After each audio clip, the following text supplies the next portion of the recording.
Bonjour les amis, je suis Abdrahim Mamraoui, coach et formateur en développement organisationnel et en développement humain.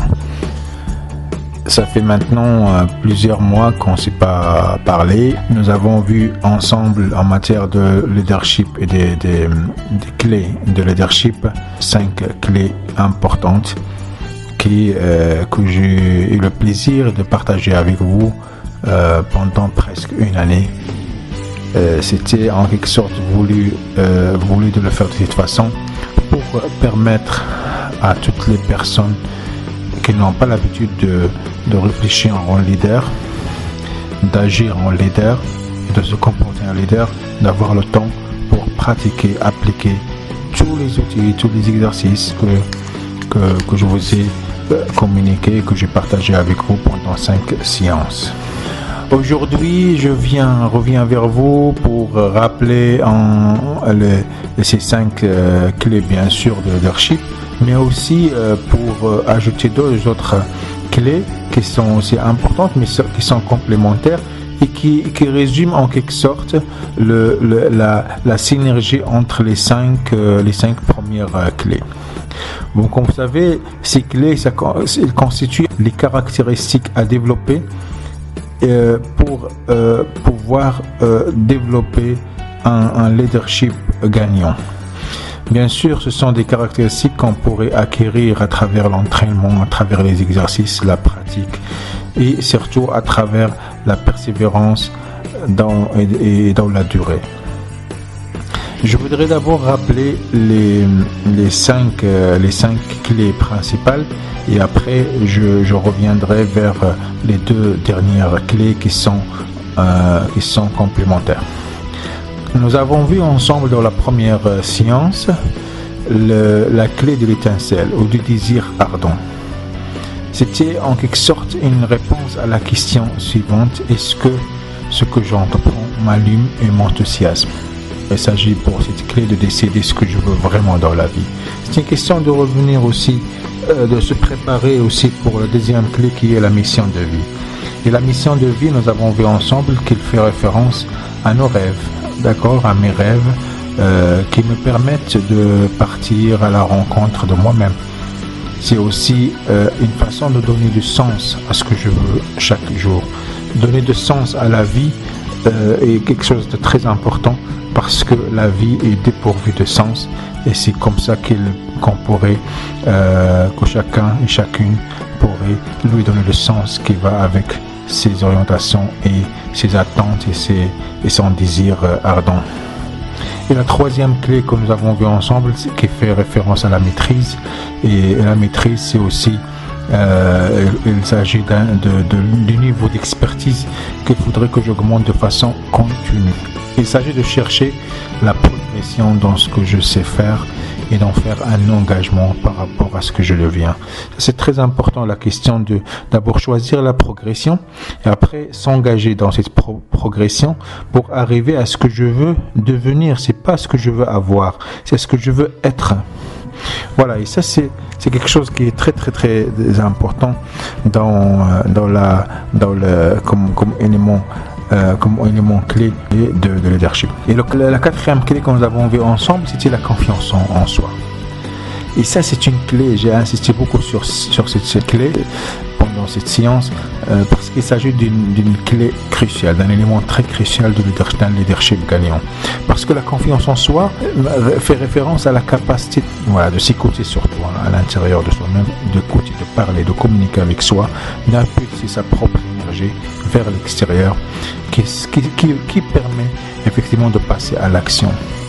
Et tout ça permet de se valoriser. Et quand on se valorise, j'ai insisté sur le fait d'être déraisonnable, c'est-à-dire ne pas trop réfléchir ce que je veux faire au moment où je sais où je veux aller. Et la 5e clé, c'était la productivité. Et nous avons vu ensemble que c'était une condition indispensable de la performance. Il s'agissait de se concentrer sur une seule chose à la fois et à provoquer des bonnes émotions et à jouer avec le temps. Voilà, c'est la question de la performance, ça fait référence au résultat et le résultat permet effectivement de se concentrer sur la productivité avec un sorte de focus qui veut dire aussi je fais quelque chose, une seule chose à la fois. Je ne fais pas plusieurs choses à la fois. Je me concentre sur une seule chose avec les bonnes émotions et avec la gestion de ce que je fais dans le temps. C'est ça qui permet effectivement de donner un sens à son leadership et de renforcer son leadership gagnant. Voilà, c'est les cinq éléments, 5 clés si vous voulez que je veux avec vous et que j'escompte aussi qu'il y en a plusieurs de vous qui ont pu mettre tout ça, tous ces outils, ces exercices par rapport à ces 5 clés en pratique, qu'ils ont pu avoir des résultats dans leur vie en matière de leadership gagnant. Maintenant, rapidement, je voudrais parler de 2 autres clés complémentaires qui sont pas moins importantes, mais qui viennent aussi pour complémenter les premières clés, 5 clés le plus importantes. Il s'agit d'abord de la psychologie gagnante, qui veut dire que mes valeurs, mes croyances, mes idées et mes talents sont d'abord au service de mes buts et de ma mission dans la vie. Ce qui veut dire aussi qu'il faudrait choisir ces valeurs et ces croyances qui m'impulsent ou qui nous impulsent au lieu de celles qui nous limitent. Ça, c'est très très très important. Voyons, c'est que ça veut dire que quand on parle de la psychologie gagnante, on a vu ensemble dans la mission de vie, dans la maîtrise aussi, on a vu, et même dans la confiance, on a vu que les valeurs et les croyances sont très très importants. Les idées et les talents sont aussi très très importants, mais leur importance vient du fait qu'ils servent ma mission de vie, qui servent à atteindre ce désir ardent, cette étincelle que j'ai en moi. Ça veut dire que le moment où j'arrive, quand je sais quel est mon désir ardent, je sais c'est quoi ma mission de vie. La psychologie gagnante fait que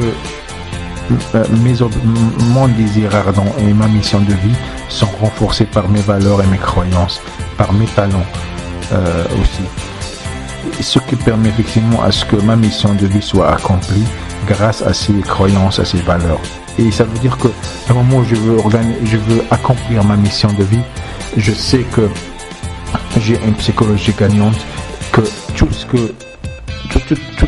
mon système psychologique en quelque sorte interne, avec les valeurs, les croyances, les idées et mes talents, permet d'accomplir ma mission et permet aussi bien sûr à travers la réalisation de mes objectifs. Et deuxième élément complémentaire, deuxième clé complémentaire, c'est la stratégie. C'est très important que la stratégie, de prendre en considération cet élément, parce que je pourrais avoir un ensemble d'actions, ça veut dire un ensemble de maîtrise de ce que je sais faire, toutes les actions que je veux faire, toutes les méthodes, mes approches, etc. Mais aussi avec un focus sur ce que je veux faire. Mais le comment le faire est aussi très très très important. Et c'est ça la stratégie. C'est la meilleure façon d'atteindre mes objectifs et d'accomplir ma mission dans la vie. Et la stratégie, ça permet effectivement de renforcer cette capacité d'agir malgré la peur et d'innover sans être limité par les conditionnements dans mon environnement. Ça veut dire une stratégie gagnante, c'est quelque chose qui me permet, si vous voulez, c'est un aspect qui me permet de réunir tout ce que je sais faire en termes de maîtrise, en termes de productivité vers mes objectifs, mais aussi dans la direction de ma mission dans la vie. Je sais comment y arriver. Et c'est très important aussi de savoir aussi que une stratégie gagnante, c'est une stratégie que je peux changer chaque fois que c'est nécessaire. Parce que une stratégie me permet effectivement de réajuster aussi mes capacités, mes actions, mes approches, de réajuster aussi mon focus chaque fois que c'est nécessaire, et en fonction effectivement de mon environnement dans lequel j'interviens et avec lequel j'interagis.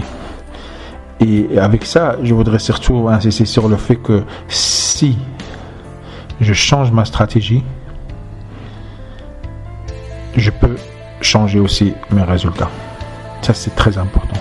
Si je change la façon dont je fais les choses, dont je vis les choses, dont je suis, la façon dont je peux être, c'est ça. Si je veux le changer, il faut que je change aussi ma stratégie pour pouvoir y arriver. Voilà, ça c'est juste pour vous dire que ces deux dernières clés, enfin complémentaires, ils sont déjà inclus dans les 5 qu'on avons vu ensemble.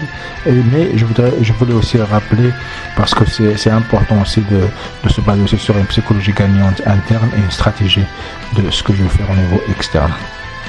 Maintenant, si vous voulez, on pourrait discuter de tout ça ensemble, c'est-à-dire de ces 5 premières clés d'un leadership gagnant et de ces deux dernières clés, de ces dernières clés d'un leadership gagnant qui sont la psychologie gagnante et la stratégie. Et c'est pour ça que, pour en parler, je voulais enfin vous proposer qu'on fasse une sorte de webinaire, une sorte d'un atelier à distance virtuel, d'aller s'inscrire en bas de cet audio pour participer à cet atelier virtuel. Bien sûr, l'idée c'est de dire comment on pourrait de réfléchir ensemble, regarder ensemble à la lumière de ces 5 clés de leadership gagnant. Est-ce que vous les avez pratiquées? Quels sont les outils que vous avez pu appliquer? Est-ce que vous avez pu chercher ailleurs pour pouvoir bien sûr améliorer, enrichir toutes ces connaissances que j'ai partagées avec vous, mais surtout de parler des résultats sur vous, dans votre vie. Est-ce que vous avez eu des résultats le moment où vous avez commencé à pratiquer de façon sérieuse et persévérance ces outils que j'ai partagés avec vous? Voilà, d'ici là, je vous souhaite une bonne journée et avec l'espoir bien sûr de vous rencontrer dans cet atelier virtuel. C'était Abdelrahim Amraoui, coach et formateur en développement organisationnel et en développement humain. Et je vous dis au revoir et à très bientôt.